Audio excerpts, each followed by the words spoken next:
la economía criminal en el Perú o la economía criminal en la región o la economía criminal en las Américas o en el mundo ha de ser considerada como la principal amenaza a la libertad, a la democracia y a la sociedad, porque es un sistema, como lo es todo crimen, de competencia desleal contra la gente que está cumpliendo la ley.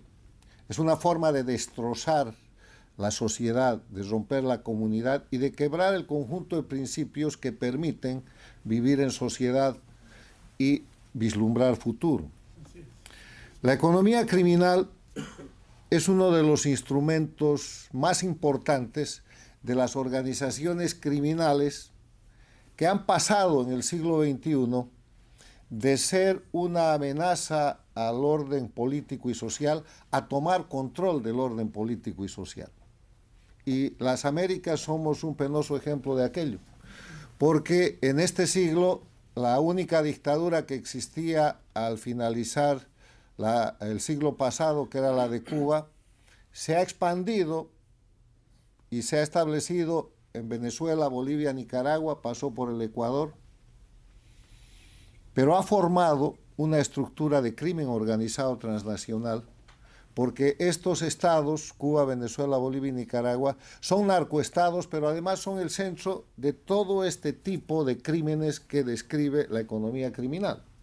Contrabando, narcotráfico, minería ilegal y lo que es la manipulación de esa economía, tráfico de madera, de fauna y de flora, pesca ilegal, trata de personas, pero además son la plataforma para permitir el ingreso del criminal de las dictaduras de ultramar, que son China, Rusia e Irán, que están haciendo exactamente esto. Si ustedes miran en el territorio peruano o en el territorio boliviano o en el territorio amazónico, ¿quién está liquidando la fauna y la flora? Son los chinos. Una cosa que aquí no se ha dicho, ¿quién le está quitando a Perú, al Ecuador, la riqueza de la corriente de Humboldt con la pesca ilegal? La flota china. ¿Quiénes están llevando adelante una minería de devastación utilizando el mercurio en diferentes países de América Latina? Sobre todo en los países controlados por las dictaduras del socialismo del siglo XXI. Los chinos, los rusos, los iraníes. Entonces estamos ante una situación muy seria donde el tema de analizar la economía ilegal, el tema de analizar la economía criminal, no es un tema económico, es un tema político, es un tema de subsistencia de la democracia, es un tema que tiene que ver con quienes acceden al poder y qué hacen en el poder. Y una de las cuestiones muy importantes que hemos escuchado aquí es que en los círculos de poder de un país con democracia como es el Perú, hay gente vinculada a las economías criminales. Hay gente que no solamente ha enriquecido en la economía criminal para entrar a la política, sino que está sosteniendo políticos que no tienen recursos para ponerlos al servicio de la economía criminal. Que es la manera, si ustedes se fijan, cómo las dictaduras del socialismo del siglo XXI, lideradas por Cuba, construyen los gobiernos paradictatoriales. Le dan dinero y sostienen campañas repetitivas a gente como López Obrador en México, a gente como Petro en Colombia, a gente como Lula en el Brasil, que han sacado de la cárcel para llevarlo de nuevo a una campaña con recursos económicos ilimitados, pese a que los pueblos de Cuba, Venezuela están muriendo de hambre, pero hay el dinero que proviene de las economías criminales para tomar el poder. ¿Y qué hacen esa gente?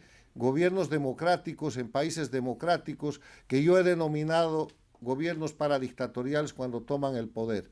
Además de ponerse al servicio de las dictaduras para sostenerlas, proliferan en la economía criminal, permiten que el crimen crezca, pagan las facturas de sus financiadores criminales y eso sigue destrozando la democracia, sigue destrozando la libertad y afecta la vida de las generaciones futuras, que dan un dato como por ejemplo este que les voy a presentar. En encuestas realizadas a estudiantes de los últimos cursos de secundaria en América Latina, Antes la gente quería ser profesional, quería ser policía, quería ser médico, quería ser hombre de bien. Hoy día, además del rubro del deporte, que es muy asistido, quieren ser narcotraficantes. Quieren ser parte del crimen que ven además en la difusión de las redes sociales y de las cadenas televisivas y de los grandes programas de alto rating que están sostenidos por la economía criminal directa o indirectamente para cambiar la conducta de la sociedad. De este tamaño es la amenaza y estos son los temas importantes para un país. Hoy día hemos revisado el tema del Perú. Si revisamos, y que lo vamos a hacer país por país, la penetración de la economía criminal en otros países, no podemos sino terminar con la pregunta: ¿y qué hacemos? No es solamente un tema de diagnosticar, no es solamente el tema de traer los problemas sobre la mesa. Pues lo que nosotros sugerimos y estamos haciendo desde este think tank es primero identificar los problemas e identificar a los autores y a los actores de esos problemas que están enriqueciendo a costa de la desgracia de las sociedades de la región.